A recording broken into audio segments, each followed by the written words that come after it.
What's the difference between a dynamic and a condenser microphone?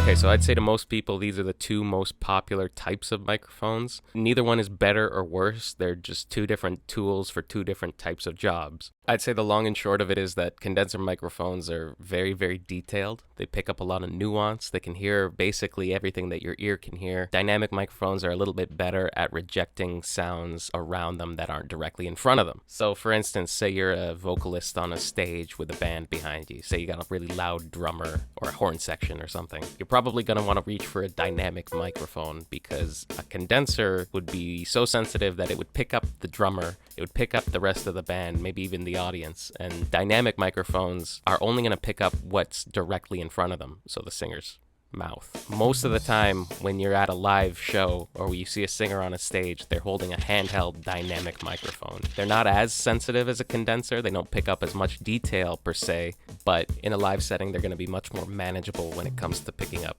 unwanted sound.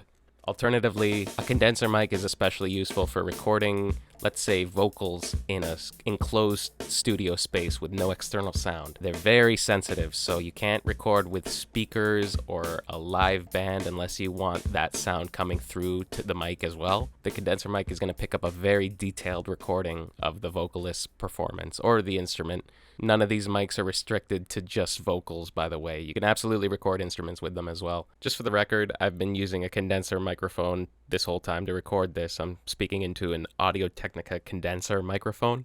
And now I just made the switch to a dynamic microphone. I'm speaking into a very popular handheld microphone by Shure. You can tell it's got a different tone. It might not be picking as much subtlety out of my voice, but if I back away from this mic or if I speak to the side of this mic like this, it's really rejecting of anything that isn't directly in front of it. Also, it's no big deal if I want to hold this mic in my hand, which I'm doing right now. A condenser, they're a little bit too sensitive to hold. You kind of need a stand or else you'll kind of hear your hand or the motion of the microphone. All right, so to summarize, I would say a condenser would be a great choice if you want to record a high quality, very detailed audio recording of your source.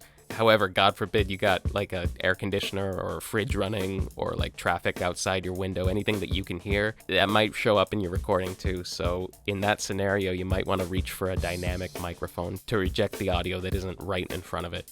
Again, neither one is better or worse. You might find one of them more often in certain scenarios, but it doesn't mean you can't use a dynamic mic for recording. You totally can. And it doesn't mean you can't use a condenser for live recording. You just have to take into account the characteristics of these microphones and what they're capable of doing. I guess one more quick little side note is that condenser microphones need a power source to function, whereas dynamic mics, they don't need any kind of power. You can just plug them into whatever you got and they should work. Luckily, most mixers and audio interfaces have a function to supply power to your condenser microphone. It's called phantom power or 48 volts, but we'll cover that a little bit later on. Yep, that's it for now. Thanks a lot. I'll see you later.